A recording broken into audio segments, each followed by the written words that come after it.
Bueno, vamos primero con la definición. ¿Cómo? ¿Micrófono? Sí. Con la definición informal, que es bastante intuitiva. Pero en cambio de slide. No quiere pasar a Ahí va. No quería empezar calibración. Falta la magia. Bueno, todo el tema de calibración comenzó en la literatura por el tema de weather forecast. Eran los primeros papers que se escribieron fueron sobre eso, así que el ejemplo está motivado por eso. Podemos definir calibración, buena calibración, como si las probabilidades que nos está dando un sistema coinciden con las frecuencias empíricas que uno observa en la realidad. O sea, si un sistema está bien calibrado, debería suceder que si te dijo 0,9, la probabilidad de lluvia es 0,9, de todas las veces que te dijo que la probabilidad de lluvia era 0,9, el 90% de esas veces llovió. Es lo que uno intuitivamente dice, yo le confío al pronóstico, porque cuando me dice 0,9, bueno, en general llueve. Y si me dijo 0,1, bueno, en general no llueve. Es como que uno siente que es una característica deseable de los sistemas, ¿no? Bueno, los voy a tratar de convencer de que no. Que no es que es indeseable, es que no es el objetivo.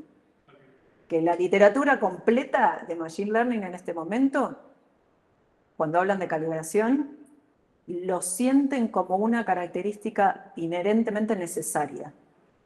Y mi punto, espero que me crean, es que es buena pero no es necesaria. Y tampoco es suficiente, de hecho, para que un sistema sea bueno. No es ni necesaria ni suficiente. Y vamos a tener que romper esa intuición porque yo cada vez que la digo, sí, es lo que uno quiere. Pero no. Bueno, esa es la definición informal. Ahora vamos a la definición teórica, abstracta, que coincide con la informal, pero es más general. Porque en la informal, si vos te das cuenta, pasaron un montón de cosas.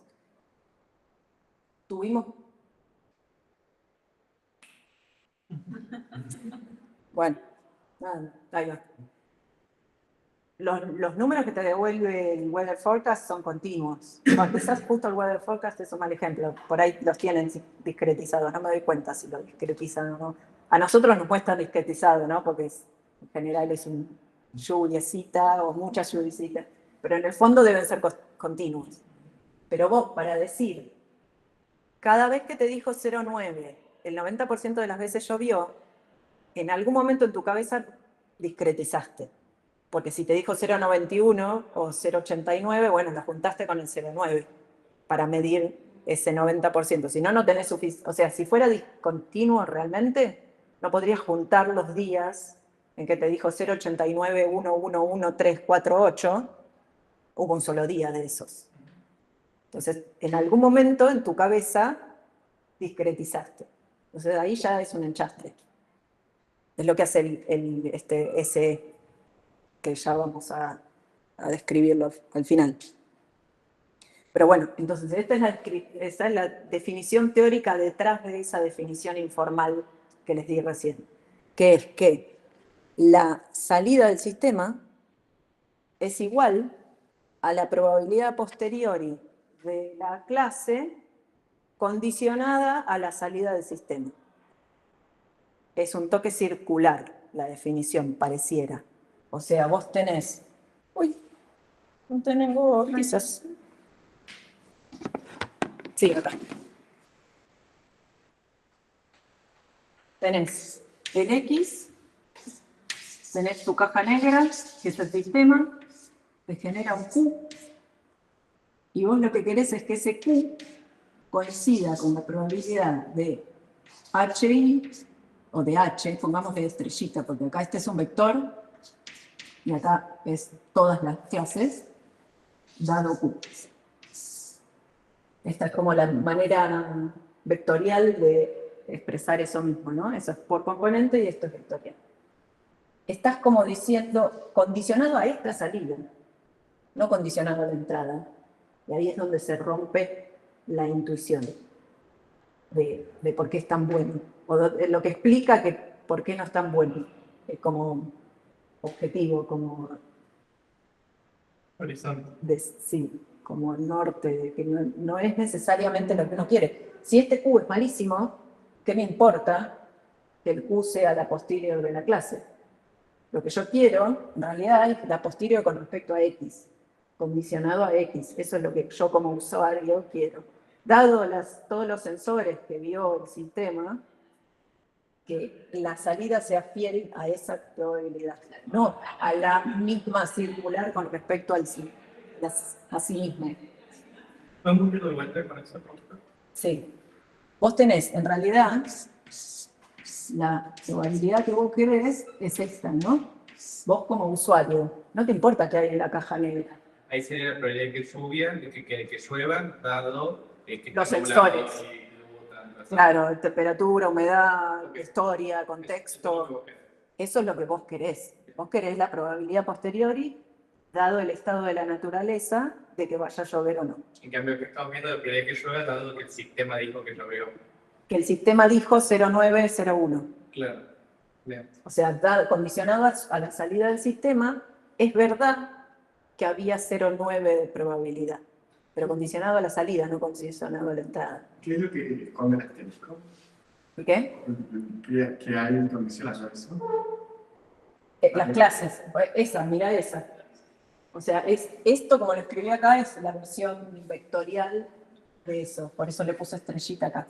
Que tenemos Q1 es igual a probabilidad de H1 dado Q, Qi. Y si esto lo pones en un vectorcito, tenés Q, y si esto lo pones en un vectorcito, le saco esta H. Es una notación bastante común. Le saco la H y lo considero a esto un vector. Está bien, sí. Pero es notación nada más, ¿eh? No estoy haciendo nada mágico. Es eso mismo. No, pero es la realidad, digamos, de etiqueta verdadera, porque es... Bueno, pará, porque sí, el problema es el mismo que venimos hablando. Esa P, ¿qué P es? En principio, en la teórica, cuando te dan esa definición en los papers, te dicen es la P verdadera.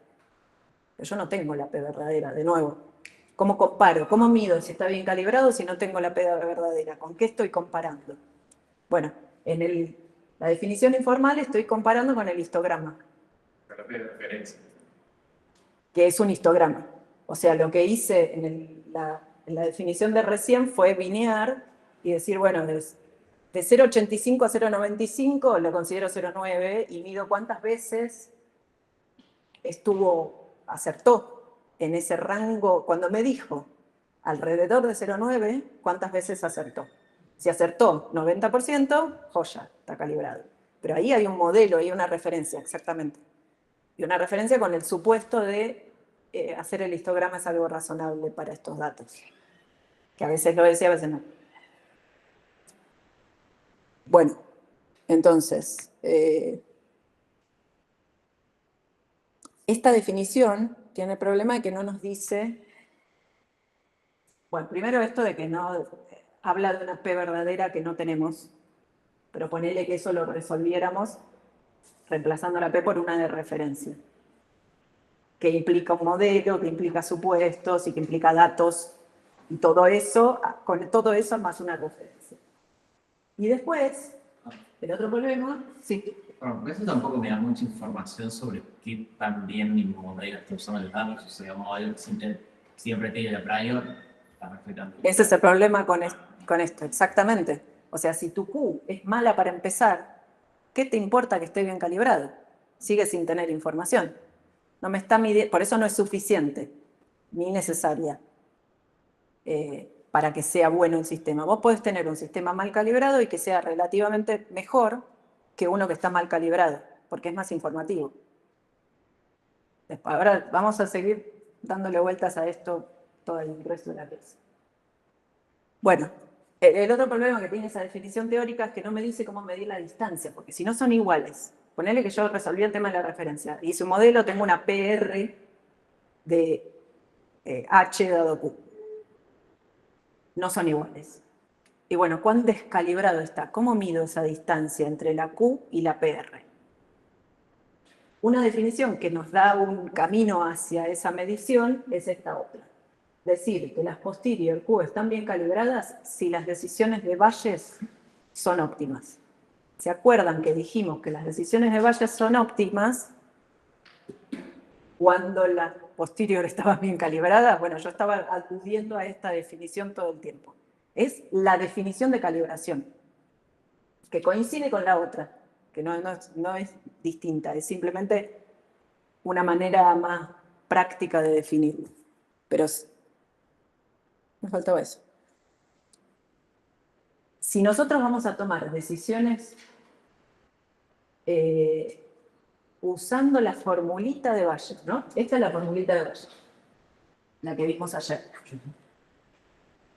donde reemplazamos la posterior por la que nos da nuestro sistema, que es básicamente lo que vamos a hacer siempre en la práctica, ¿no? Haces un sistema, decís, ah, bueno, esta es mi posterior, uso Bayes con esa posterior.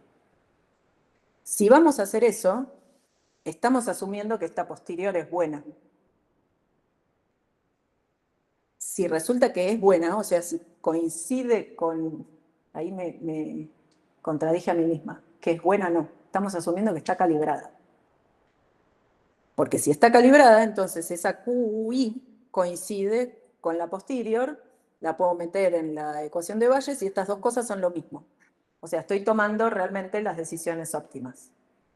Asumiendo siempre, y acá está la sutileza, me faltó decir eso, esta es la ecuación de Bayes cuando mi única feature es Q.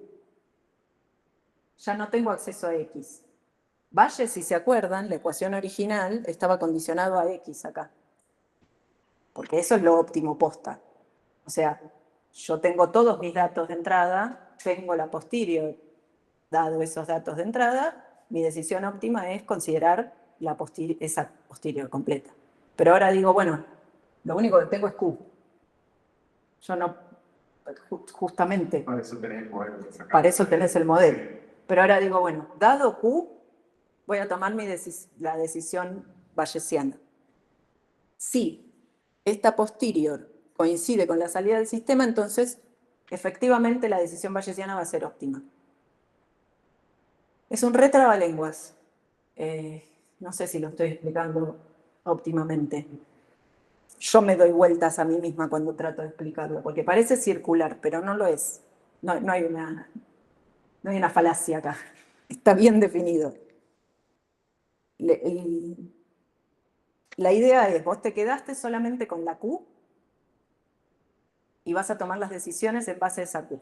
Si vos dijeras, como veníamos diciendo ayer, tengo Q como feature, ahora mi feature es Q, reemplazo X por Q.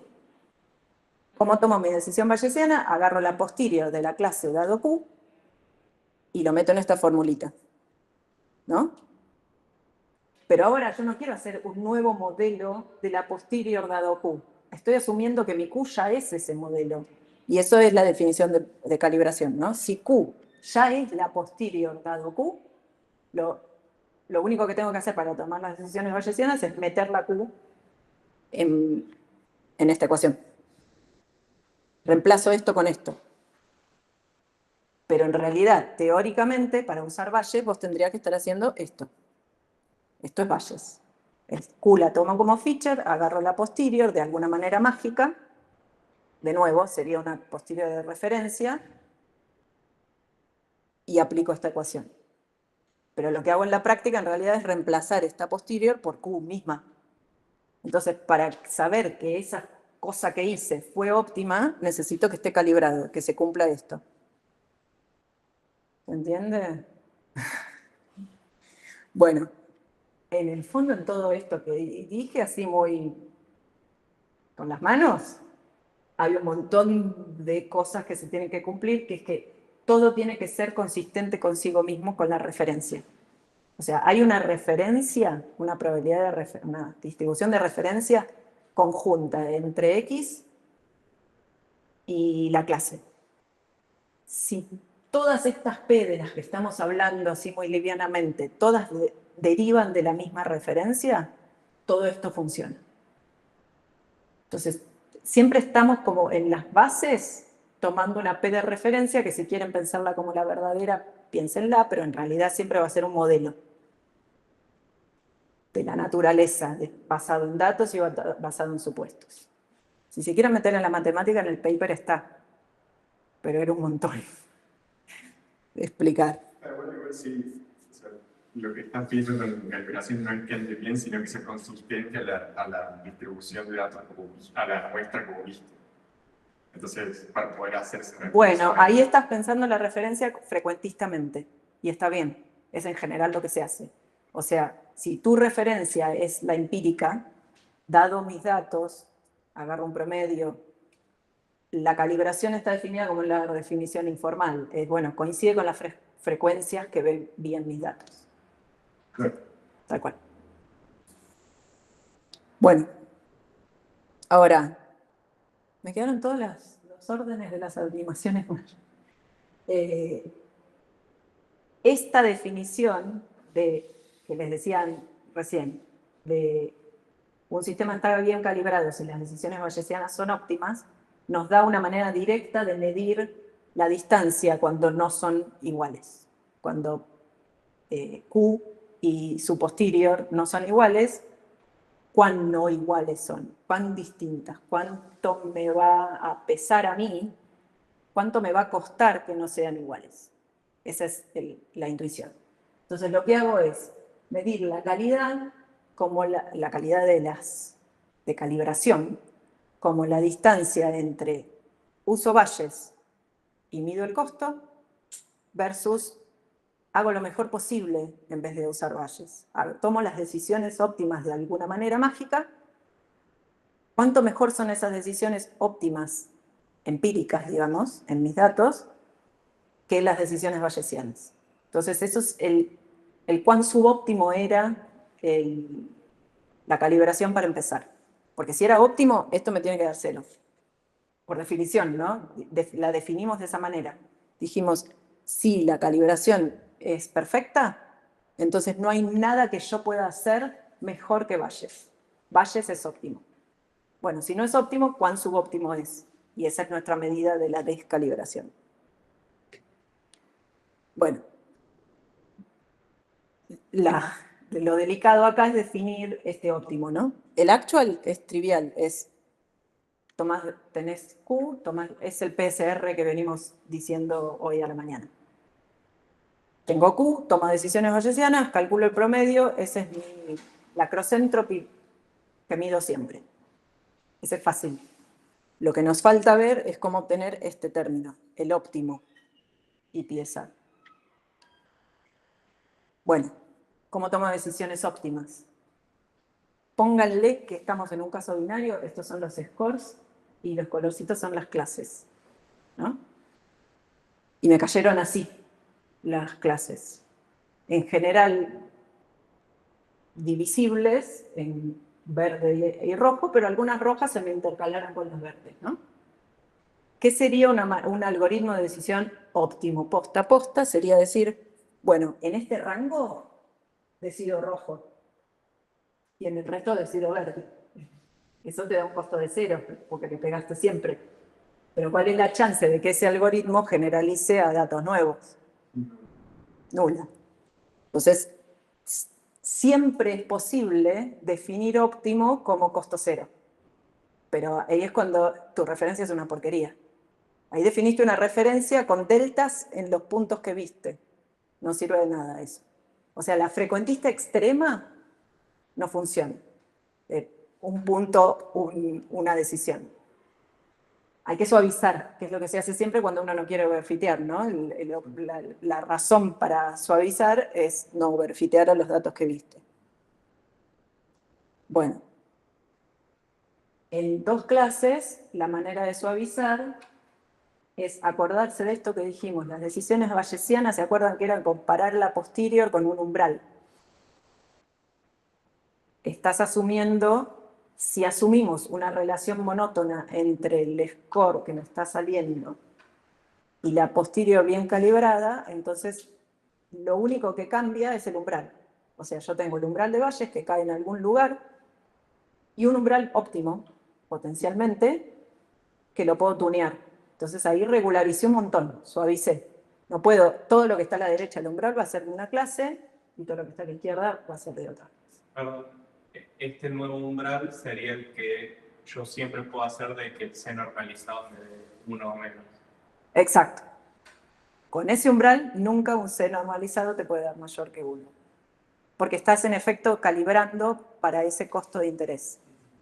Estás calibrando livianamente, ¿no? Como baratamente, porque en realidad no estás mejorando tus posteriors, estás mejorando las decisiones. Pero es análogo en el caso binario.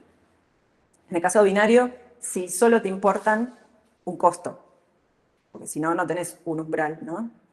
Pero por ahora pensemos que tenemos un costo categórico.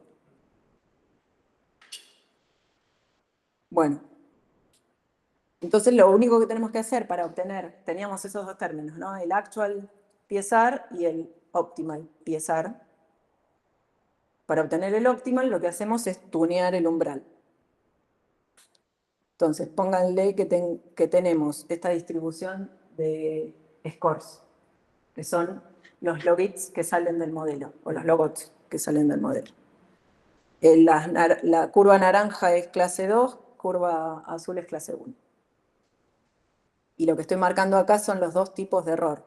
O sea, puse el umbral de Bayes en 0, porque estoy asumiendo esta matriz de costo 0,1. Puse el umbral de Bayes que es 0,5, si los priors son uniformes. Y calculo el costo con la definición de ayer. Como los costos son 1 y las priors son iguales, me termina quedando esto, que es la suma de las dos regiones de error. O sea, lo que quedó a la izquierda del umbral, pero pertenece a la naranja, lo que quedó a la derecha del umbral, pero pertenece al azul. Bueno, esto es el costo para el umbral de Bayes, para las decisiones bayesianas. Ahora lo que podemos hacer es tunear el umbral, moverlo. Las distribuciones son las mismas acá. Parecieran corridas, pero no, porque si se fijan en el eje X, son las mismas distribuciones. Lo que hice fue correr el umbral. Y lo corrí hasta que la suma de estas dos regiones sea lo menor posible, que es cuando se intersecan las curvas, ¿no? Si la corres un poquito, se te suma un pedacito de región que podrías haber evitado. Esto porque los costos son iguales, por eso funciona.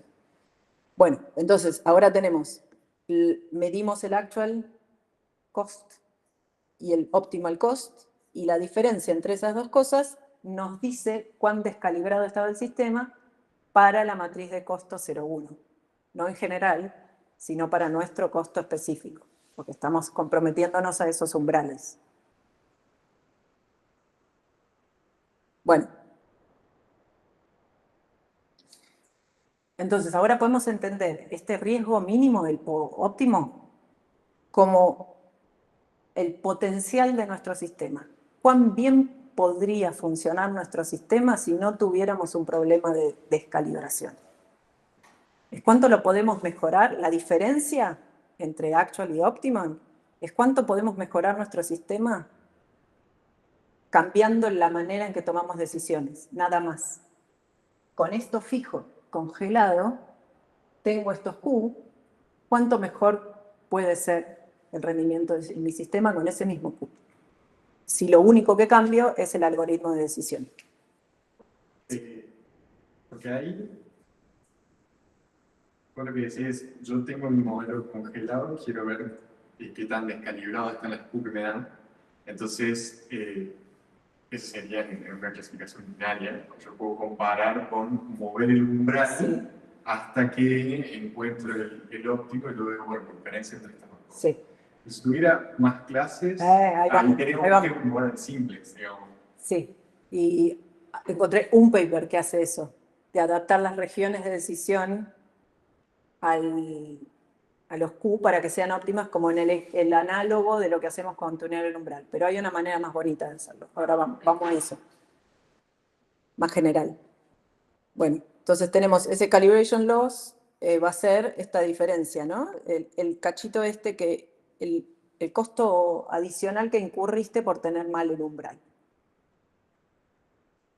Listo. Ahora, lo que decías. Bueno, tenemos dos problemas. Primero, que nos comprometimos a un solo costo y dijimos que eso no era genial porque no estamos evaluando las Q en todo el simplex. Estamos evaluándolas en ese umbral. Y además que nos generaliza el caso multiclase, porque no podemos tunear las regiones de decisión tan fácilmente como un umbral. La solución es, en vez de tunear las regiones de decisión, vamos a transformar los scores y después usar valles de nuevo. Entonces, son análogas las dos cosas. O transformo, o corro el umbral o corro los scores, ¿no? En el caso binario es obvio que son equivalentes. Y en el caso multiclase también son equivalentes. Lo que pasa es que es mucho más fácil en la práctica transformar nuestras Q que transformar las regiones. Porque para transformar las regiones son divisiones del espacio. Hay que leer ese paper de O'Brien de hace un par de décadas que lo hace, le pone como supuestos a las maneras en que es posible correr las regiones. ¿Se acuerdan que eran rayitas en el simplex? Si vos pones restricciones de cómo esas regiones se pueden mover y dónde se tienen que intersecar, en esencia estás haciendo casi lo mismo que transformar los Q, porque estás regularizando tu modelo de cómo se pueden transformar. Bueno, eso. Entonces, lo que vamos a hacer para medir calibration loss en un caso más general es, tenemos una muestra, tenemos nuestro sistema caja negra, que nos genera scores, y tenemos un bloque nuevo, que es nuestro transformador óptimo de las posteriors, y que nos va a generar las Q sombrerito, que no es de casualidad que le puse el mismo sombrerito que antes, porque veníamos llamando las sombreritos a las verdaderas. Ahora no son las verdaderas, son lo mejor que pude hacer, digamos. Si yo hago un buen trabajo en esta transformación y confío que hice lo mejor posible, entonces le puedo llamar a estas posteriores óptimas. Una cosa, ¿sobre qué datos estoy trabajando acá? Bueno, ya vamos a meternos en eso, pero en principio no pueden ser ni los de evaluación ni los de entrenamiento. Como que necesitas un cuarto set que puede salir, ya vamos a llegar, pero puede salir de los de entrenamiento, te dejas un cachito, tienen que ser re pocos datos, porque son, si pones un supuesto muy fuerte de cómo es la transformación, creo que lo tengo acá, sí, acá. Este modelo de transformación funciona excelente en todos los casos en los que lo usé, que fueron un montón distintos. Es increíblemente robusto y es extremadamente esparso. Tiene esto. Sacás el logaritmo de Q, porque en el espacio lineal del simplex no funciona. Es una porquería. Sacás el logaritmo. Multiplicas por un escalar. Esto es un solo numerito global. Y después sumás un vector de tamaño n, la cantidad de clases. Y eso ya no es más una log posterior, porque se te fue la escala al tacho. Entonces haces softmax de nuevo para normalizar, para que eso sea de nuevo una log posterior. Lo que te sale acá, bueno, no, si haces softmax ya te sale una posterior. Si haces log softmax te sale una log posterior.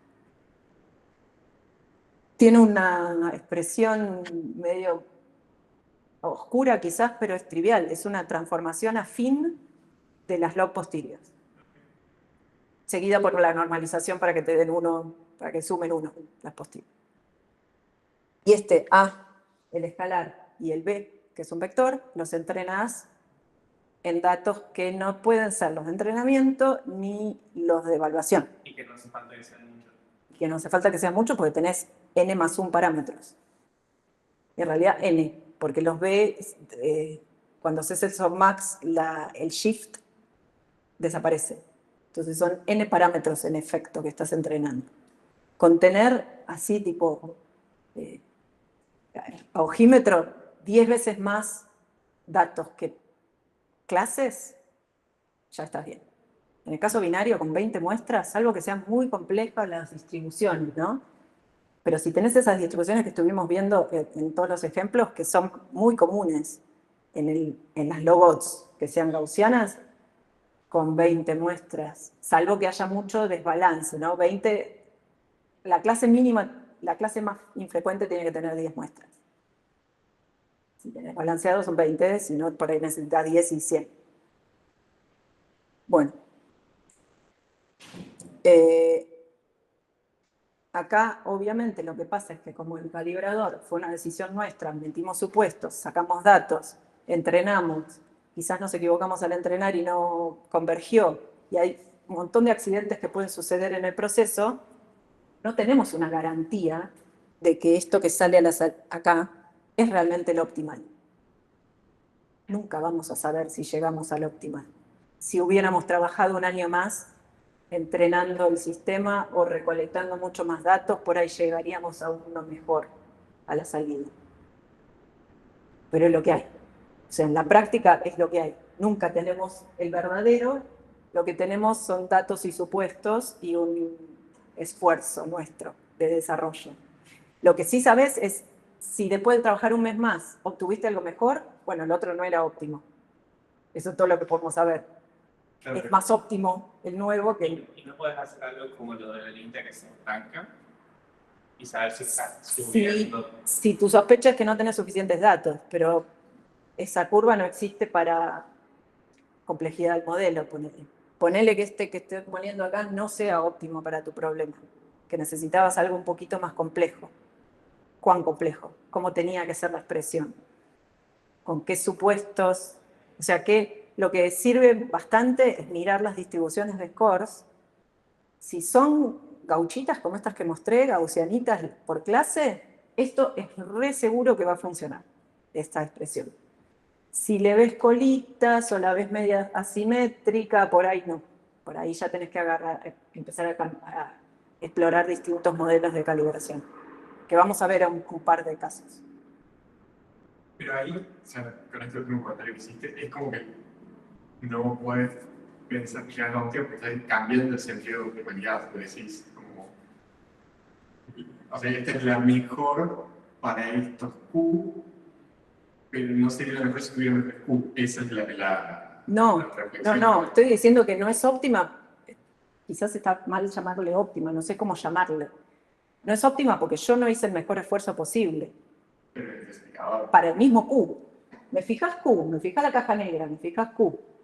Y incluso me fijas los datos de calibración, de entrenamiento del calibrador, y yo aplico eso, ¿no? Ponele que hice todo bien y obtuve el mejor alfa y el mejor beta para esos datos, para mis Q. Pero por ahí ese no era el modelo que yo tenía que usar. Sí, no, claro, vos te referís a la elección de cómo aprende la transformación. Los supuestos detrás de ese modelo de calibrador. Son max de transformación. Claro.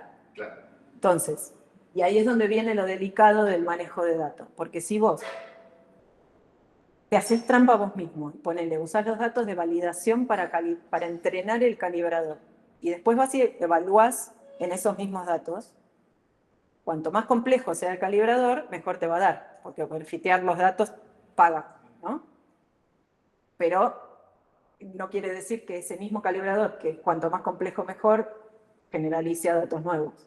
Entonces ahí tenés que tener mucho cuidado de entrenar el calibrador en datos que no van a ser donde vas a hacer la validación de ese calibrador. Ese es el único problema de calibrar, que necesitas un set de datos que quizás no habías considerado previamente para tu desarrollo, ya usaste todo lo que tenías.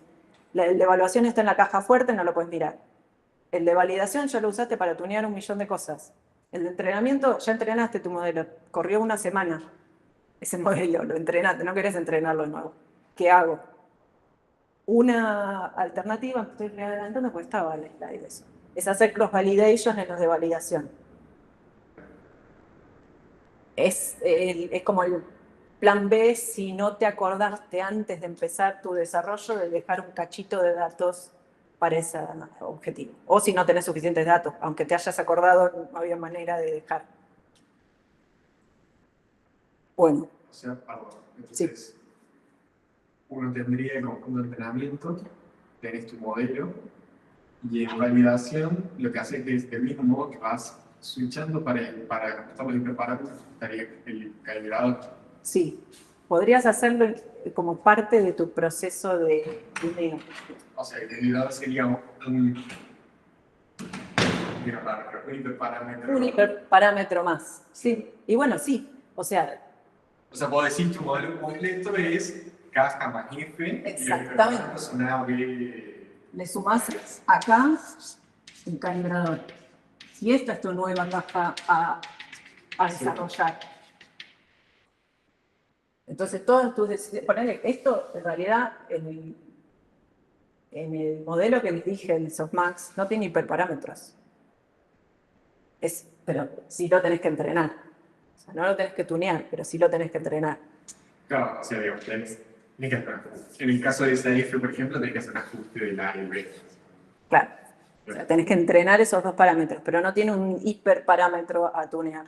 Claro, y si yo lo viera como, si yo quisiera abstraer una gran caja, la heurística de por qué hacer esto sería, hay una parte muy complicada de mezclar las X que necesita una manera óptima, o sea, una manera eficiente de optimizarla, entonces voy a dejar que me escupa el número que sea y lo voy a entrenar, por ejemplo, optimizar la cross entropy. Y después hay una parte donde yo quiero hacer que aprenda la probabilidad, pero eso debería ser mucho más simple, monótono, Totalmente. mucho más simple. Mucho más que espacio. reciba mucho menos datos. Sí. Y por eso así justificó La separación. la separación de la caja grande, digamos. En la práctica, lo que pasa es que, a ver, conceptualmente, si vos entrenaste con cross entropy, ahora sabemos que es una PSR, uno esperaría que ya salgan bien calibrados, ¿no? Porque la PSR te obliga a que las salidas copien lo más posible las distribuciones de los datos, la distribución verdadera, esa P, ¿no? Es el objetivo de que sea una proper scoring rule, que su mínimo va a estar en la distribución verdadera. Entonces, si vos entrenaste con cross entropy, vos esperarías que la cross entropy de salida sea la mejor posible. Y no la podés mejorar más, ¿no? O sea, entrenaste con cross entropy, la minimizaste, si hiciste un buen trabajo al entrenar, esa es tu menor cross entropy posible. El problema es que es tu menor cross entropy posible en los datos de entrenamiento. Pero los modelos, sobre todo los TIP, suelen overfitear un montón. Y sobre todo overfitean la cross entropy. Por alguna razón que no llego a comprender, overfitean cross entropy y no overfitean accuracy. Pasan cosas así. A ver si tengo otro color. No me acuerdo si los puse en las slides, porque ya que estamos hablando de esto. Pasa que la cross entropy baja y sube mucho a veces, en algún momento. Esto es épocas, ¿no? El día que entrenás, baja la cross entropy, pero en algún momento empeora. ¿Les suena haber visto esto en sus datos? Pero la accuracy a veces baja y baja y baja y sigue bajando y ahí se estaciona. Y nunca empeora. Pero accuracy sería la loss. El accuracy, o el error, el error Si total. baja accuracy, malo. Ah, perdón, el error total. Esto es el error total si utilizas eso. Error total y esto es cross entropy. El error total es mucho más difícil que overfitee. Estos son observaciones empíricas, están en 1 millón de papers. El primero que lo trajo a colación fue en el 2017 Google, que es el que metió el SE, que todo el mundo usa ahora.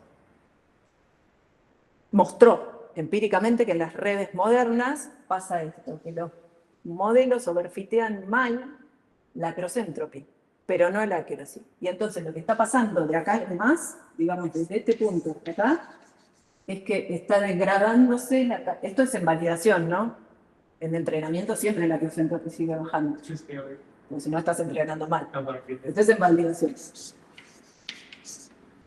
De acá en más, estás overfiteando y en consecuencia, esto es cuánto estás descalibrando tus posteriors. Tus posteriors a partir de este punto son cada vez peores, más descalibradas. Pero son más discriminativas porque Bueno, como lo dibujé por ahí no se nota, pero en general lo que pasa es que este mínimo no es el mínimo del error total. Tenés que avanzar un poquito más para que el error total sea el mejor posible. Tenés que overfitear. Y uno puede tener lo mejor de los dos mundos, digamos, uno agarra y overfitea cross entropy y después calibra. Exactamente, esa es la razón para hacer calibración por separado. Que tenés error total bajo y bien Exacto. calibrado. No tenés que resignar ninguna de las dos. Sí. Y es súper sencillo. Hay un montón de papers escritos sobre cómo regularizar la loss, la cross entropy, para que el sistema ya salga bien calibrado para empezar, para que no suceda esto, que no empiece a empeorar en validación. Esos papers nunca hacen, yo no encontré ninguno que haga bien, honestamente, la comparación con esto otro. Con dividirlo en dos cosas, dejarlo que cross entropy overfitee todo lo que quiera y después calibrar. Porque miden ese y entonces están comparando peras con manzanas. ¿Qué es ese? Ahora vamos a llegar. Me refiero a eso porque Guido sabe, ¿no? Lo usaron en el paper. Al final de estas slides tengo una crítica al SE. Tanta error parece, pero bueno. Es expected calibration error. Es una manera de medir calibración. Que te quede la diagonal cuando está bien. Sí, o sea, hace esto del histograma que hablé al principio en la definición informal, hace el histograma y se mide cuán distinta es el porcentaje de aciertos para cada bin respecto al centro del bin. O sea, si te dijo 0,9, pero acertó en el 80% de las veces, bueno, tenés ahí un gap de 10% de error. Esa es la única cosa que yo sabía, porque Scikit-Learn tiene una cosa que dice calibración, y yo me quedé mirándolo, ¿qué es eso? Y hace eso. Y dije, claro, todos ahora que escupen algo probabilístico, no necesariamente correcto desde el punto de vista estadístico, pero ahora todos los clasificadores escupen alguna probabilidad, Sí. que supuestamente no están definidos para eso, así que tienen que hacer una... Bueno, están definidos para hacer la probabilidad posteriori, pero no una distribución, una conjunta con los datos de entrada, con los X. Sí, pero claro, lo que pasa es que, o sea, le mandan adentro una logística adentro para generar algo que parezca una cosa entre 0 y 1. Lo que digo es que no está definido el modelo estadísticamente de entrada en los datos. Bueno, pero Pero como el Logistic Regression usa como objetivo una piezar, que es la cross entropy, o sea, la función objetivo de la regresión logística es la cross entropy. Como la cross entropy es una proper scoring rule estricta, es verdad que lo que sale de una regresión logística son posteriores buenas, salvo que hayas overfiteado el modelo. Pero si no overfiteaste, vas a ver que esas posteriores son las mejores que podían ser. ¿Te salteaste el paso?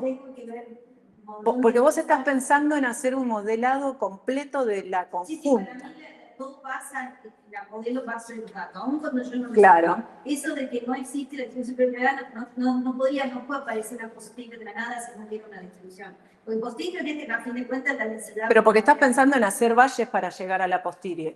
Pero vos podés llegar a la posterior sin tener la conjunta. Ese es el punto, no sería posterior, sería algo. Pero sí es posterior, porque la cross entropy es mínima. La definición posterior es o sea, Entiendo. Posterior proviene de un producto de la densidad. Si ahora le llaman posterior a alguna distribución de probabilidad generada sobre la información de la etiqueta, eso es el paso que yo no termino de entender, pero es mío el problema del paso. No, es que entiendo sí, la diferencia. porque la definición, por ejemplo, para explicar los regression, nos dice, bueno, le voy a suponer que no conozco la estructura de las densidades, pero supongo que el cociente, el binario, el cociente de las densidades, es igual a una exponencial de un modelo lineal. Y de ahí, o sea, eso es una hipótesis que yo pongo que la cumple la gaussiana, el resto no tiene por qué. Yo supongo ese modelo y de ahí extraigo el hecho de que estoy modelando el cociente de densidades. Sí. Pero las densidades son densidades reales, no las...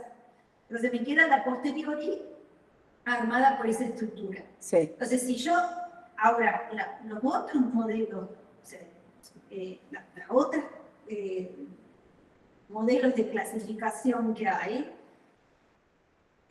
¿cómo hacen para generar una probabilidad y no un score? Bueno, generan una posterior. A ver, son todas referencias distintas. Esto que estamos diciendo, no tenemos acceso a la verdadera, porque salvo que esté simulando datos. Quizás el problema es que en matemáticas se simula mucho.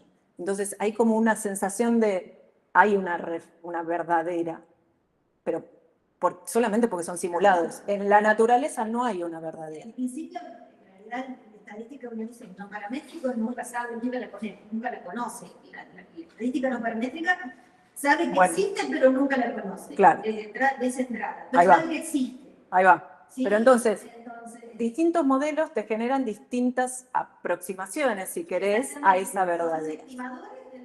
Claro. Pero, y son todos igualmente válidos. La única manera de saber cuál es mejor es usar una pieza. Son todos modelos. Hagas lo que hagas, el galerazo que tires, va a ser un modelo. Si tu modelo es más razonable, es más correcto que el otro modelo, eso te enterás con la pieza.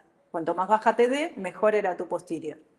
Pero no deja de ser una posterior porque la obtuviste sin un modelo generativo detrás. Las frases neuronales, por ejemplo, que generan, o sea, una red extraña. Sí. ¿Pues generan posterior? Si vos las entrenas con cross entropy, sí. Y pueden ser muy buenas esas posteriors o pueden estar descalibradas si overfitearon. Pero entonces las calibramos y listo, y ahí tenemos buenas posteriors. Ese es el punto de esto, ¿no? Empezás con un modelo caja negra que puede ser KDE o puede ser una red neuronal o puede ser un SVM que te da un score que nada que ver con una probabilidad, ¿no? Te da un score. Y decís, bueno, pero yo ahora quiero posterior. Bueno, lo calibro, lo transformo de alguna manera y acá, si mi cross entropy es baja, son buenas posterior. ¿Podrían ser mejores? No sé, porque no tengo el óptimo, nunca voy a tener el óptimo. Si después de trabajar un año más lo mejor es... No paramétrico nunca tenía que hablar. Claro, pero... En el supuesto, o sea, lo único que uno hace en los modelos que dicen es, bueno, si yo genero esta distribución, ¿cómo me da con respecto al exacto? Vos simulás la normal. Pero es que es el exacto, no hay un exacto. Sí, los toy examples son exactos. O sea, justamente, los toy examples uno trabaja, la I se fija que no se puede encarar. Sí, porque estás comparando. Usa los dedos. Claro, ahí está. Con la media. Claro. Media, usamos los dedos Sí. y que no tenga gramularia que la destroce. Sí. Pero yo sé que si simulo, la media se lo tengo que hacer. Sí. Esa es la única cosa que me queda. Estoy exacta por un lado y la vida está por el otro. Y realmente cuando se me revientan las cosas, me pongo a fijarme si algún supuesto de lo que tengo acá adentro está funcionando. Entonces yo lo que estoy tratando de expresar es qué cantidad de los métodos que uno tiene, de la cajita de 15 métodos que uno tiene en el clásico, trabajan con esta estructura de calibración. Calibración nadie, porque muy pocos papers lo hacen. Me parece muy, o sea, me parece re interesante, porque en el fondo vayan tan pocos de eso, solamente que uno lo que esconde ahí termina con una estructura de si tu modelo tiene una intención de generar una posterior, porque suman 1 y porque fue entrenado con alguna PSR, o sea, para que tenga esperanza de ser una posterior, lo tenés que haber entrenado con alguna PSR. Que hay muchos modelos que lo hacen. Regresión logística es un ejemplo. Sí, pero ese justamente es un modelo de posterior. Claro. Creé como se me ocurrió a mí. Claro. Pero además todas las redes, el 99.9% de las redes que entrenamos, las entrenamos con cross entropy. Entonces, esas redes deberían generar posterior. La razón por la cual generan posterior malas, pobres, es por el overfitting. De hecho, tengo que preguntar que repitas un poco porque vos dijiste que overfitting cross entropy, pero no era el error total. Sí. Y claro, yo dije, claro, sí, después pensé, no, claro, porque todo esto, vos también estamos haciendo, que si vos estás pensando en entrenamiento, todavía podés estar, qué sé yo, decidiendo cómo cortar el entrenamiento. Cosas como esas. Bueno, Entonces, sí. claro, o sea, acá hay las curvas esas para el entrenamiento y después para la evaluación. No, el informe. las que exploté son en validación. Claro, Que por si las eso. explotearas en entrenamiento deberían bajar siempre, ¿no? Sí, O sea, si no estás entrenando mal. claro, pero esas, lo que tenés en el horizontal, digamos, son las épocas. Sí. Vos podrías hacer early stopping. Podrías decir, bueno, voy a frenar cuando la cross entropy de validación empiece a empeorar. Claro. Y frenarías acá. Pero lo que pasa muchas veces es que este punto no es el mejor en términos de error total. Claro, Entonces o sea, no frenás. si yo tengo las 4 curvas en un cacho más, yo vería son error total y validación de entrenamiento cayendo siempre, error total y cross entropy de validación subiendo, pero cross entropy subiendo antes que error total. A veces estaciona y no sube nunca, ¿eh? Yo lo he visto a esto que estoy dibujando. Que esto, seguís y ya está, y nunca más se empeoró. Que no hay un overfiteo del error total. Me resulta mágico, hay algunos papers escritos sobre este tema, de por qué, tiene un nombre incluso, algo de interpolación, no me acuerdo. Hay un tipo que escribe sobre estos temas, que estuvo en Kipu, el matemático. Ay, ¿cómo se llamaba? Que dio una charla súper matemática en el 23. ¿El de Barcelona? No, creo que Yankee. Ah, vos decís David. Sí, sí, ese habla de cosas de... Se me fue la palabra. Sí, de causalidad. Sí, no, lo que quería decir era lo otro, de invarianzas.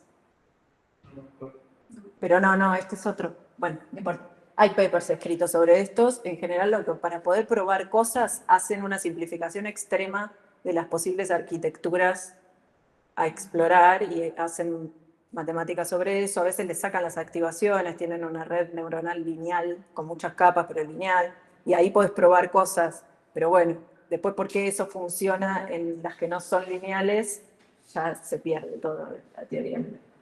Pero bueno, la cuestión es, el mismo de estas dos cosas no coincide necesariamente. Entonces, si vos hicieras early stopping en base a cross entropy, porque querés un sistema que ya te salga bien calibrado, para empezar, resignaste en el camino discriminación. Y justo estaba llegando a esto de la definición formal de discriminación, que es el... ¿Por qué dije post? Ah, postcal, bueno, le venía llamando optimal. Se me quedó un chastre de notación. Esto es lo que venimos llamando optimal IPSR. Es la IPSR después de calibrar. En realidad es más correcto decirle postcal porque no sé si es optimal. Pero bueno, es nuestra esperanza de óptima, digamos. Lo que querríamos que sea óptimo. Ese término, el azul, es una medida de cuán discriminativo es el sistema puro, digamos. Es como un potencial de mi caja negra. Es cuán bueno podría ser. Es lo mismo que cuando tuneé el umbral, entonces me saqué de encima el problema de que el umbral no era óptimo. Acá me saqué de encima el problema de que estaba descalibrado. A eso le llamamos calidad de discriminación. Pero ahora sí puedo usar, digamos, la etiqueta verdadera sin miedo a... ¿o no? Para medirlo, eso es una nueva cross entropy. Es la cross entropy a la salida de acá. Sí, la medís con respecto a la referencia, a tu etiqueta verdadera, pero estos Q no son verdaderos. Vos siempre tenés la etiqueta verdadera, pero no el Q verdadero. ¿No? Sí. Ese es un buen Q, con suerte, el mejor que pudiste. Claro, el óptimo lo hace con los H, ¿serían? Sí. Los dos son con respecto a los H. Estos dos, el actual y el optimal, es la cross entropy respecto a las etiquetas verdaderas de tus datos. Sí, pero cuando vos haces eso es porque ya tenés la F que Ya entrenaste la F, claro, pero tu F es una instancia, una posible F, digamos. claro, Puede haber otras sí, que quizás te den mejor, hipotéticamente.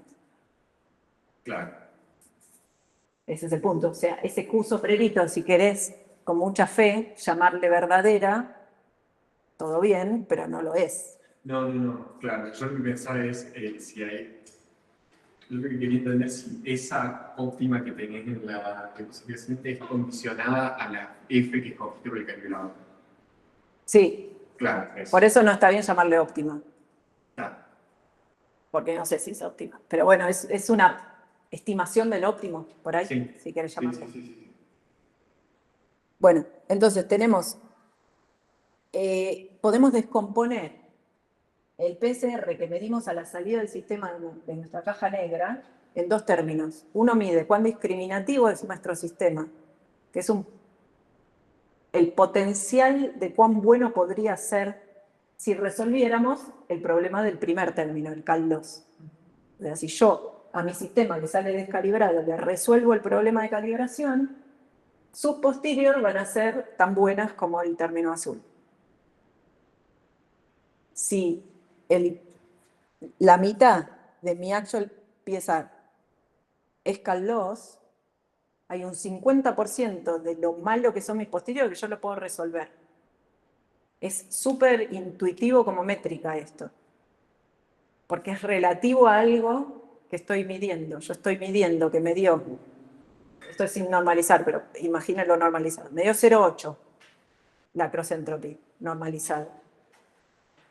Y después hago esta descomposición y me dan 0,4 y 0,4 cada término.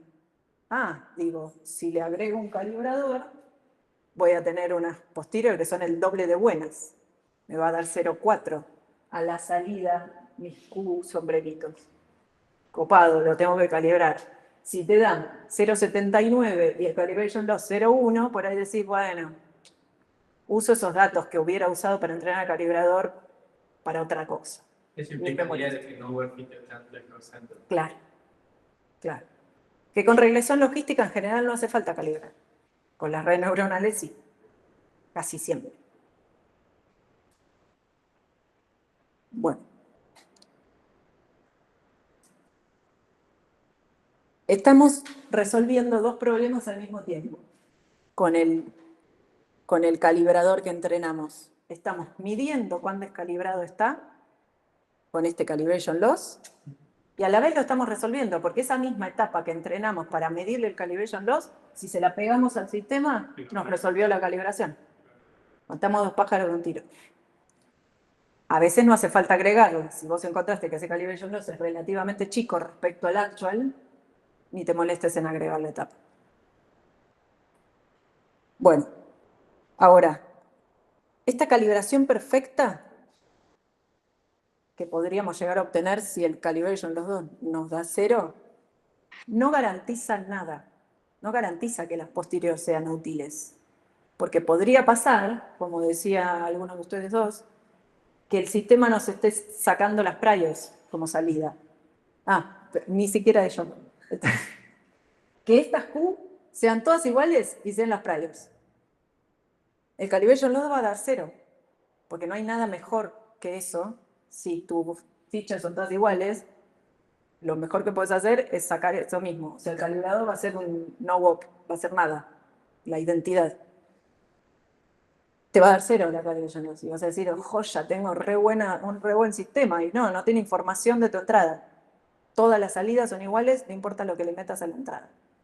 Entonces, por esa razón no es suficiente que esté bien calibrado. Y no es necesario, porque vos podés tener un sistema levemente descalibrado y que igual sea re bueno, que igual tenga un actual VPSR bajísimo, 0,1. Pasa un montón en Speaker Verification que cuanto más fáciles son los datos, más descalibrado está el sistema. Pero anda re bien, si te dio 0,1, anda re bien, pero por ahí, si lo calibraras, lo podrías haber bajado a 0,01. Bueno, pero ese sistema es re bueno. No vas a agarrar uno descalibrado que tenía 0,2. ¿Por qué? Entonces, Lo que además te beneficia saber que está descalibrado es que potencialmente le puedes agregar el calibrador y pasar del 0,1 al 0,01, si tenés datos para entrenar el calibrador. Lo que sí nos garantiza saber que está calibrado es que nos quedamos tranquilos que podemos usar valles. En ese sentido es súper útil medir calibración. Que podemos, a ver, siempre podemos usar valles. Si el PSR es bajo, valles va a funcionar bien, porque justamente la métrica viene del uso de valles, ¿no? La parte de la definición del PSR es hago valles y veo cuánto me cuesta. Si tu PSR es bajo, valles va a funcionar bien. ¿Podría funcionar mejor? Bueno, si el calibration loss es 0, no podría funcionar mejor. Ni me molesto en buscar otras maneras de tunear el umbral. No me molesto en tunear el umbral. Si yo sé que mi sistema está bien calibrado, uso el umbral de valles. Listo. Eso te garantiza. Y en el caso multiclase, que no hay manera de tunear umbrales, te garantiza que tus decisiones de valles son las mejores que podrías haber tomado. Me encantan las preguntas, ¿eh? Sí, pasa que estoy tratando de entender una cosa. Es lo más divertido. Si yo, porque al calibrador yo lo estoy ajustando de algún modo con la atracción de validación. Entonces yo, en ese sentido, también me gustaría que la distribución de validación sea lo más parecida a la que voy a usar el sistema. Sí. Entonces, cuando lo separe, tendré que estar atento a eso. Eso es verdad siempre, ¿no? O sea, o siempre querés que tus datos de validación sean representativos de tus datos de uso. Porque si no, todo sale mal. Todo tu tuneo es incorrecto. Pero acá es fuertemente incorrecto. Es verdad que por ahí podés llegar a tomar decisiones más o menos buenas de qué tamaño de modelo y tipo de arquitectura, aun cuando hay un mismatch en los datos. Como que el orden, el ranking de sistemas sea similar. Claro, sí, porque yo entiendo que por ahí, este caso de base de datos médicas que tiene 50-50, Sí. capaz si yo aprendo a identificar si hay una fuerte, si las features capturan muy bien la información necesaria para ofrecer la salida, yo podría esperar que más o menos el sistema, pero después en la calibración, es una pregunta que no tengo idea, pero tengo la sensación que es mucho más dependiente de eso. Totalmente. Porque yo estoy creyendo No, está bien tu intuición. El calibrador es muy dependiente de que la distribución de tus scores sea la misma en validación o en los datos que usás para entrenar el calibrador, lo que sean los datos. Y porque calidad es forzar a que sea consistente, así que yo puedo interpretar esa probabilidad como una cosa frecuentista son los datos que estoy usando como verdad, que en ese caso son los de validación. Sí, dijiste frecuentista, pero ahí no es necesario. El calibrador puede ser bayesiano. Sí. La calibración puede ser cualquier modelo. Claro, digo porque porque me estoy haciendo pregunta. Yo calibración lo tengo muy asociado a quiero hacer aprendizaje supervisado y pegar pseudoetiquetas por un modelo que entrené con los pocos datos de etiqueta que tengo para hacer label propagation. Sí. Entonces, necesito poder para fijar yo ese hiperparámetro de cómo voy a propagar, poder interpretar lo que está saliendo por una probabilidad. Sí. Pero esa probabilidad va a ser una probabilidad de ser consistente a la distribución que yo vi en los datos de validación de los cuales yo ajusté calibrador. Sí. Que vos querrías que esos datos de validación sean representativos de tu caso de uso. Claro. O sea, claro, por eso ahí ese sería un punto particularmente sensible, ¿no? Sí. Sí. Y para el caso de que decís, de usarlo como feedback para aprendizaje semi-supervisado, quizás es menos sensible que para el caso más típico, que es le voy a dar la posterior al usuario. Porque por ahí podés tener, en el caso de entrenamiento, quizás no es tan frágil a un poquito de descalibración. Pero si vos a un médico le decís 0,9 en vez de 0,99, o al revés, lo más probable es que le diga 0,99 en vez de 0,9, tiene un impacto muy grande en la certeza que siente el médico. Y eso es re común, que los sistemas No, pero si esta toma de decisión va a ser eso, muchísimo más fuerte que Claro. Que si lo usas como feedback al sistema. Entender el numerito que le pone el Claro. Porque además, cuando lo haces para entrenar, siempre al final es una pregunta empírica. Mediste en validación si te dio mejor o peor lo que venías haciendo al entrenar. En tu validación segundo, ¿no? Tenés el validación para llamémosle datos de calibración, que son los datos que usás para entrenar el calibrador. No pueden ser los mismos que los de validación posta, los que después vos decís, me funcionó o no me funcionó este algoritmo nuevo que estoy probando, ¿no? Decido dejar este módulo o no dejarlo, o decido este hiperparámetro o no. Eso tienen que ser datos aparte de los que vos usás para entrenar el calibrador. Porque si no, estás haciéndote trampa a vos mismo. Después tu sistema no va a funcionar tan bien como pensabas que funcionaba. El calibrador es una parte... No, sí, necesitas cuatro conjuntos. Sí, o este cross validation, sí. Después vamos a llegar a este del manejo de datos. Bien. ¿Cómo estamos de tiempo? Ah. Bueno.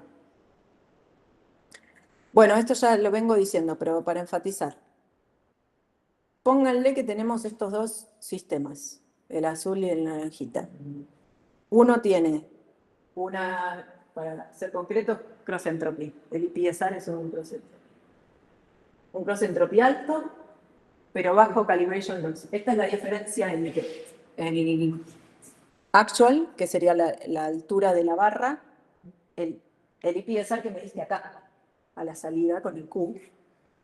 Y la punteada es el IPSR que me diste después de calibrar. El del izquierdo se venía bien calibrado. Ya venía bastante bien calibrado. No perfecto, pero bastante bien. Pero era bastante malo. Ahora, el de la derecha viene mucho más descalibrado, pero es bastante bueno en comparación. Si vos no tenés capacidad de calibrar, porque no sabés cómo calibrar, porque tu sistema se lo diste al cliente, o sea, esto, ponele, se lo diste al cliente y esto es lo que sucedió. Y ya está, la etapa de desarrollo terminó, listo. Pero vos tenés un oráculo y sabés que uno de los dos sistemas, el que resulta que es mejor, está más descalibrado. ¿Qué le decís al cliente? ¿Cuál de los dos debería estar usando? ¿El más descalibrado o el mejor? En términos de cross entropy. En los papers hay en general una sensación implícita, muy como sin describir, de yo siempre prefiero el mejor calibrado. Porque las frases son de este estilo. Si yo quiero posteriors bien interpretables para poder dárselas a un médico, necesito que el sistema esté bien calibrado. Esos son los statements en general. Y hay cientos de statements así. Los recolecté para responder a los reviewers que me decían, pero nadie cree eso. Ah, no, sí, mirá, todos estos papers que están diciendo esto, están diciendo, la calidad de la posterior está dada por la calibración. Son frases así muy concretas.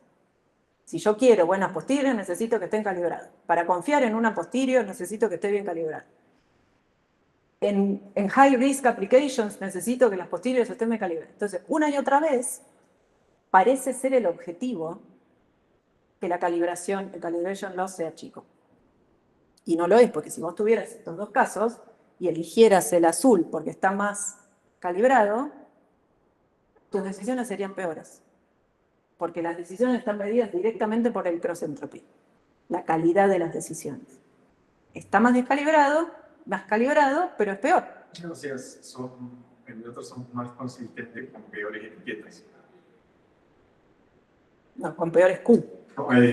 Sí, con peores Q. Con peores Q. Son más consistentes con un Q que es malo. Sí, estaba pensando que, sí, dije etiqueta en vez de la salida del sistema. La salida del sistema. Sí. Perdón, Sí. entonces, en términos prácticos, el azul podría pasar más veces que al médico le diga 70%. Exactamente. Entonces, en teoría tenía razón porque estaba dudando el modelo, pero muchas veces podía estar tirando mal, digamos. A ver, cuando le diga 70% va a ser consistente consigo mismo, ¿no? Con su Q. Pero no con X. O sea, no es una mejor P dado X. Claro. Lo que mide la calidad respecto a X, que es lo que a vos te importa, porque dadas las features, eso es la cross-entropy, es el actual, es el alto de la barra. Entonces, porque el punto, no sé si te acordás que ayer yo te había contado del coverage al tanto por ciento. Sí. Que, o sea, porque lo que me decía el chico este industrial que te decía ayer era como que muchas veces la gente cuando usa estos sistemas es como que directamente si era menos de un porcentaje que tiene en su cabeza, entonces da lo mismo lo que diga. Entonces lo que realmente le importa es que o era más 95 o no. Entonces le importaba más si era más 95 cuánto porcentaje tenía razón.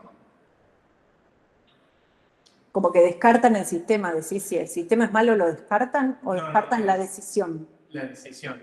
Están haciendo este reject, Exacto. pero de una manera muy blanda, digamos. Es algo como un médico, es como si un médico me dijera, no me importa lo que dice el sistema, no me importa que sea 70 y esté bien calibrado, 80 esté bien calibrado, lo único que me importa es que cuando me dijo 99, sea 99. ¿Y qué quiere decir sea 99? Como en el sentido de que está bien calibrado en el Claro, 99. pero no. Porque ese 99, ponele que un sistema te diga siempre 99. En todas las muestras te dice 99. Y si es la prior, ¿de qué te sirve ese sistema? Yo prefiero uno que a veces se equivoque un poquito y que me diga 98, pero era 99, o 97, pero era 98, pero que a veces me diga 01. Ese es un sistema mucho más útil, me va a dar decisiones razonables, aunque esté levemente descalibrado. Pero además lo otro es, nunca uno se tiene que bancar un sistema descalibrado. Porque siempre lo puedes calibrar, o sea, tomándote un trabajito, no de encontrar datos. Pero entonces nunca habría razón para elegir un sistema que es peor porque está mejor calibrado. Al pedo no hay un trade-off. El trade-off es imaginario. Es si encontraste que está descalibrado, calibralo y tenés el mejor. O sea, acá tendrías esto en vez de esto. Porque es más, su potencial es más grande si está descalibrado. Es un sistema mucho más fácil de arreglar. Un sistema que es poco discriminativo, tenés que arreglarlo, es un quilombo, porque tenés que volver a la etapa de diseño, a tunear parámetros, a reentrenar. A otros solo le faltaba limpiar. Solo le faltaba esto, una cajita con n parámetros. Es re lindo cuando uno se entera que su sistema está descalibrado, porque decís, es re barato mejorarlo. En un ratito te lo mejoro y te doy algo mucho mejor. Bueno, entonces, si estoy diciendo que la calibración no me sirve de nada, saber la calibración no me determina qué sistema voy a elegir. Entonces, ¿para qué me sirve? ¿Por qué alguna vez uno querría medir calibración? Para esto, porque en el mod es una herramienta de desarrollo. Es una de las tantas cosas que tengo que hacer cuando estoy desarrollando, como mirar estas curvas, como mirar las activaciones a ver si tengo note numbers, como es parte del sanity check de estoy haciendo lo mejor que puedo con mi sistema. Bueno, digo calibración.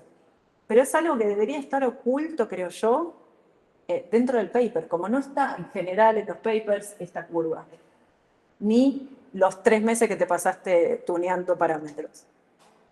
Si estaba descalibrado, decirle en el paper al lector, le tuve que agregar un calibrado. Listo. Pero no me digas cuándo es calibrado, no me importa cuándo es calibrado está, salvo que el objetivo del paper sea, bueno, estoy haciendo un método que sale más calibrado para empezar y ahí tiene sentido reportar, como en algunos papers tiene sentido reportar estas curvas, ¿no? Pero no es una métrica de calidad del sistema. A eso voy. Digamos, hay unas razones de por qué querés sistemas bien calibrados. El tema de poder interpretar el valor de la calibración. Con este ejemplo que hablábamos ayer, por ejemplo, que también lo traía Guido, es responder preguntas a personas no videntes. No es lo mismo si la persona te pregunta de qué color es la remera y le respondiste mal, que si te pregunta sobre qué medicamento tiene que tomar, cuáles de las 2 cajas tiene que elegir. Entonces, podés dejar en su mano la decisión de si va o no confiar en el sistema, pero está bueno que sepa, Totalmente. digamos, que el valor que le das de certeza sea confiable. Claro, pero No ese se valor lleva de otra certeza, y ese valor es este, no es este, ¿no? Porque a la persona no le importa que había en la caja negra tuya, cuál es el Q, no me importa, eso es transparente al usuario. Vos lo que querés decirle al usuario es la probabilidad de que sea verde o que se esté vencido el producto es 0,8. Dado la foto que me diste. La foto que me diste es X, no es Q. Entonces, yo tengo que medir la calidad de esto. Eso no me lo mide la calibración. Eso me lo mide el acrocentro. La calidad de esta posterior, que es la que yo le voy a dar al usuario, está medida por la acrocentropía. De nuevo, es recóntrate intuitivo porque la definición informal del principio suena que es la posta, ¿no? Si me dijo 0,9, es 0,9, pero es 0,9 condicionado a Q, de eso hay que acordarse todo el tiempo. Es un 0,9 condicionado a algo que no tiene ningún significado para el usuario final, ese Q. No le Pero, por importa ejemplo, cómo llegaste al Q. Pero, por ejemplo, al usuario no le serviría saber que, che, yo tiendo a ser optimista cuando digo números altos y tiendo a ser pesimista cuando digo números bajos. Y pero si vos ya sabés eso porque lo mediste, arreglalo. No se lo des al usuario y le digas, a veces estoy para arriba. Si vos lo pudiste medir y te diste cuenta que pasaba eso, arreglalo y listo. Yo entiendo la duda, ¿eh? Cada vez que lo digo, a la definición informal, vuelvo a pensar, ¿está bien lo que estoy diciendo? Porque suena tan intuitivo. Pero hay que acordarse de esto, es la correcta condicionada a Q. Y Q es un constructo nuestro, es un modelo. No es la realidad, no son los datos, no son las features que nos dio el usuario. Puede ser malísimo Q. ¿Y qué me importa entonces que la posterior respecto a Q o condicionada a Q sea buena? Entonces, hay que volver siempre a esto de la prior. Si vos al usuario le decís siempre, mi sistema el 70% de las veces es correcto, que sería el accuracy, ¿no?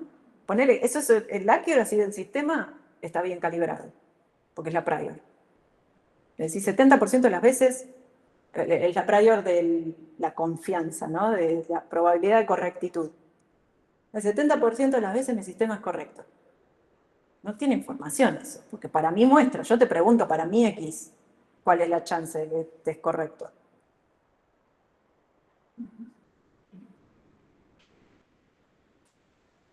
Bueno, y además, bueno, esto, entonces, repito esto, si sabemos que el sistema está descalibrado, lo podemos resolver muy fácil.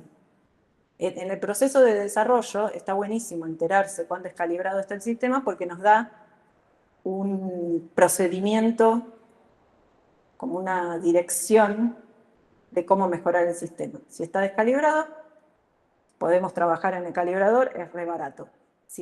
Si no estaba descalibrado y nuestro cross-entropy sigue siendo malo, y bueno, ahí vas a tener que arremangarte y ponerte a trabajar en la caja negra, porque yo no te puedo ayudar con la calibración, ya hiciste lo mejor que podías ahí. Bueno, y de nuevo, que tener sistemas bien calibrados, en realidad lo que nos da la tranquilidad es, puedo usar valles, y es un montón eso, puedo usar valles, sobre todo en el caso multiclase. En el caso binario, ponele que lo resuelvas tuneando el umbral. Si no te importaba las posteriores, te importaba solamente tomar decisiones óptimas, ¿no? En ese caso, ponele que no necesites calibrar. Pero en el caso multiclase, aunque no te importen las posteriores, porque no se las vas a dar al usuario, igual tenés que tomar decisiones. Y las decisiones no van a ser óptimas si tu sistema no está bien calibrado. Entonces ahí, aunque quede escondido y no sea el objetivo final, igual tenés que calibrar. ¿Hay una razón para no calibrar? ¿Qué necesitas esos datos extras? Es molesto. Es hincha. Tienes que saber que te tienes que calibrar y cómo calibrar. También tenés que saber, claro, pero es un repo. Con tutorials, ¿no? Eso, o sea, cualquiera que hace Machine Learning en un día te calibra. Lo más complejo es entender cómo usar los datos, no el entrenar el calibrador. Eso es una línea. o dos si querés separar entrenamiento de evaluación, pero posta son 2 líneas. Tenés que saber qué datos darle a cada línea y no dispararte en el pie y usar validación para entrenar, porque después entonces vas a alucinar que te está yendo joya y no tanto. Bueno.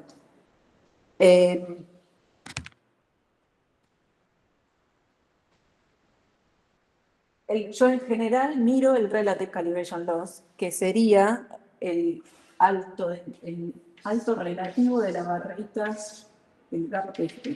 O sea, esto, ¿qué porcentaje es relativo a esto?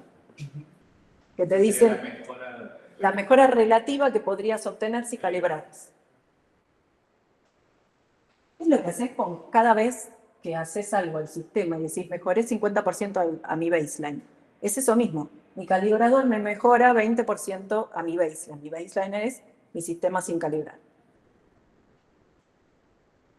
Bueno. Entonces, me parece que ya estoy muy repetitiva. ¿Hace falta? Bueno, sí.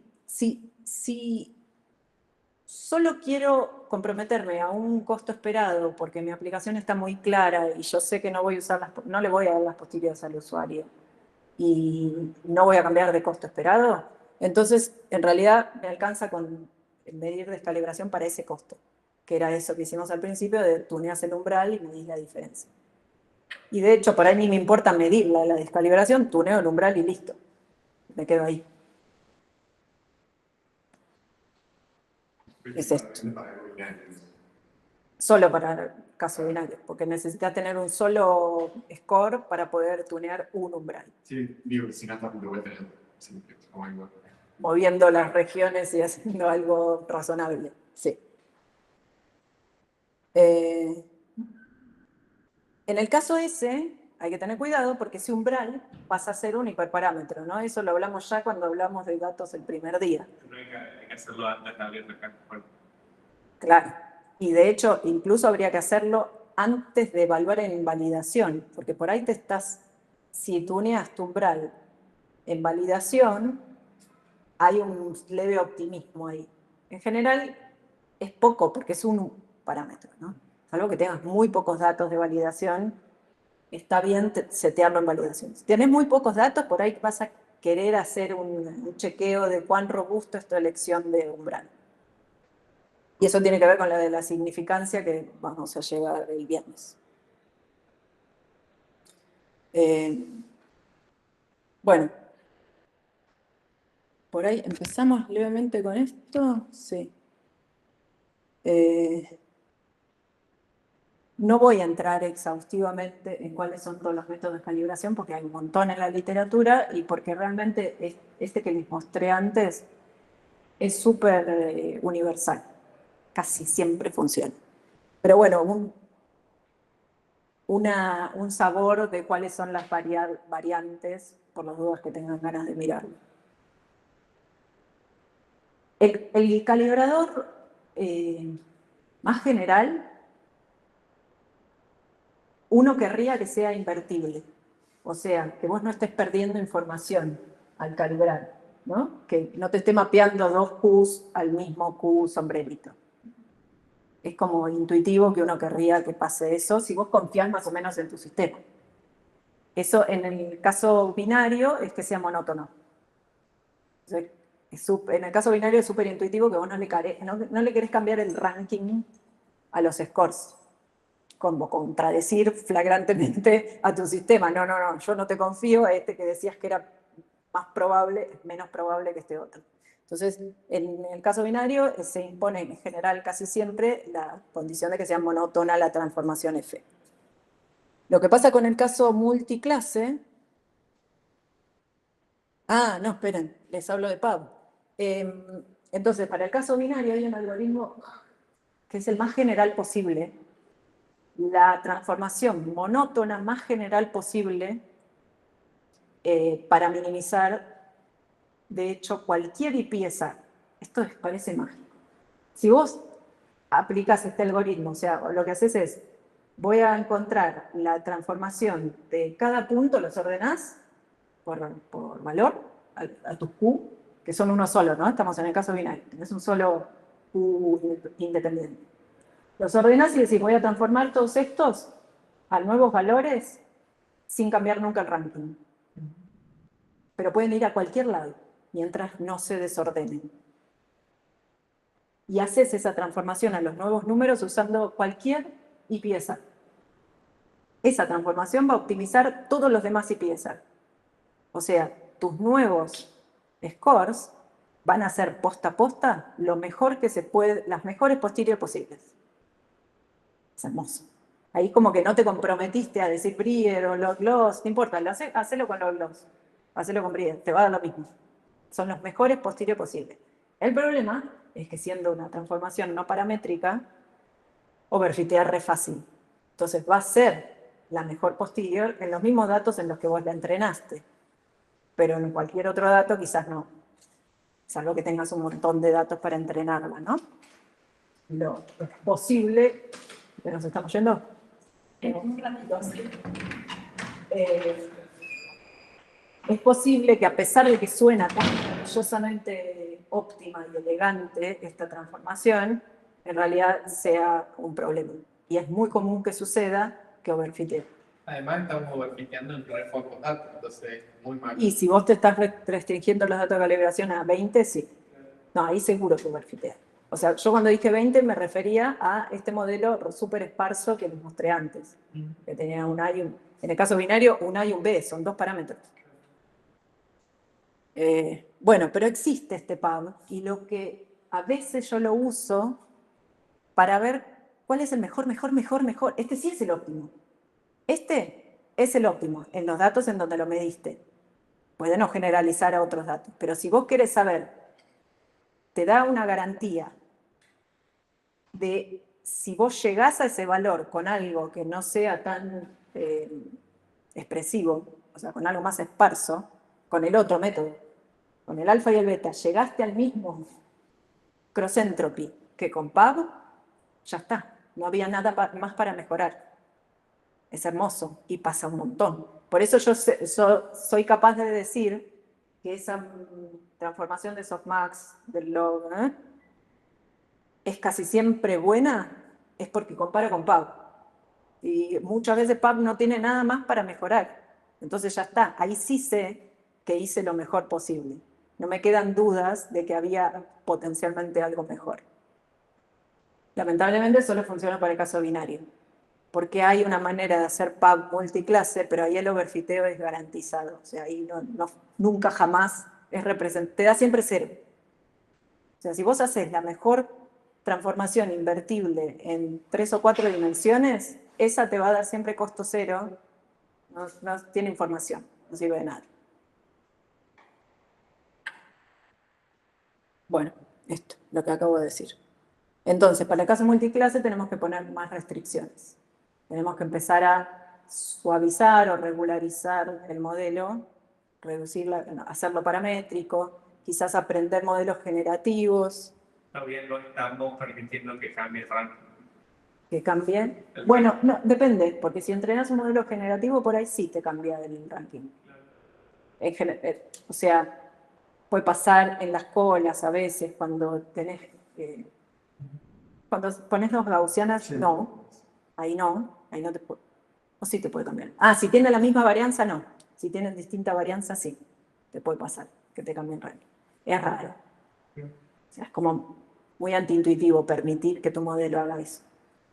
Es interesante, ¿cómo podrías, como el liberador, hacer mezcla de gaussianas? Sí. Y sigue siendo por tus parámetros.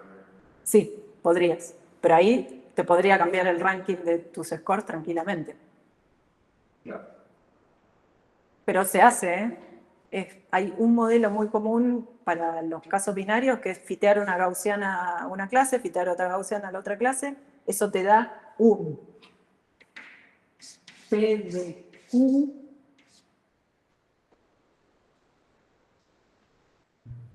P de Q dado H. ¿No?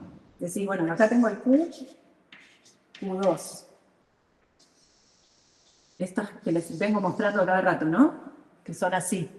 Bueno, le fiteo una gaussiana, busco la media y la varianza de cada una, que es un poco lo que uno haría con simulaciones, pero fiteándolo a datos.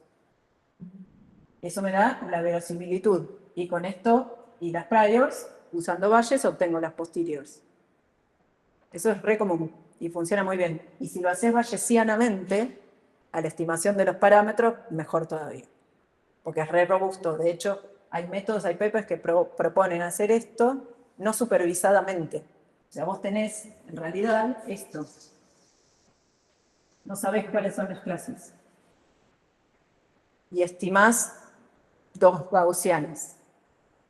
Y que te caigan donde te caigan y decís, bueno, esta es una clase y esta es la otra, listo. Y funciona re bien. Con pocos datos. Donde las mezclas son una por clase. La mezcla de dos gaussianas te estima Sí. parámetros de mezcla Que serían las P de Q dado. Sí. Eso es una transformada de algo.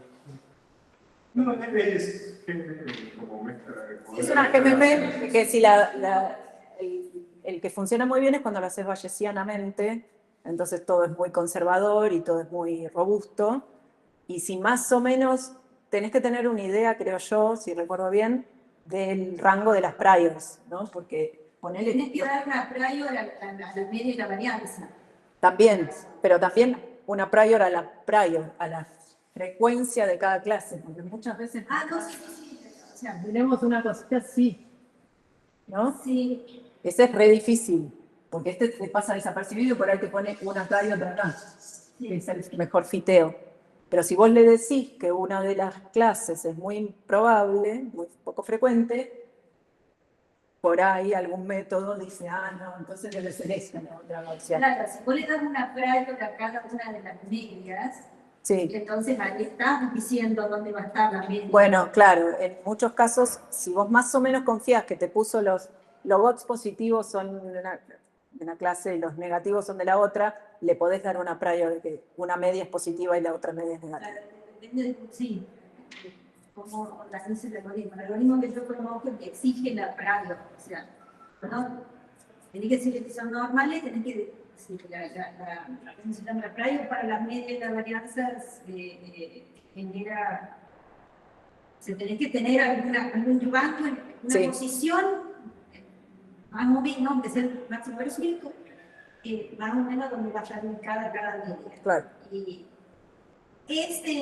eso te genera, si vos sabés que son gaussianas, te genera automáticamente, matemáticamente, el algoritmo tenés que andar fiteando. Claro. Pero si haces General Linear Models, es el prior, es el inicio que vas a dar al algoritmo de expectation Claro. optimization.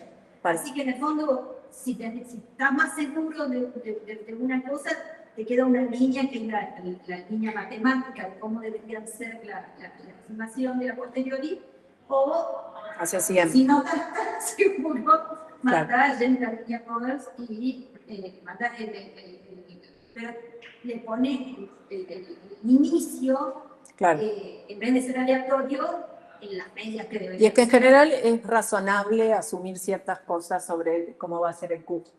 Sobre todo por esto de que cuando vos overfiteás, lo que haces es tirar las logots hacia afuera. O sea, lo que nos pasa en el espacio de las logots es que ponele que tendrían que haber sido así y vos lo que en realidad estás viendo a la salida de tu sistema es algo así, como súper enchanchado y quizás corrido un poquito. Pero está más o menos en el lado positivo y en el lado negativo. Entonces es fácil ponerle una prior de dónde deberían estar las gaussianas. Además que las podés mirar. Pero bueno, nada. Mañana podemos empezar con un paneo de cuáles son los métodos de calibración. Y terminamos con calibración, SE y un notebook para mostrar resultados y código. Muy bien. Adiós a los que están virtuales. Hasta mañana.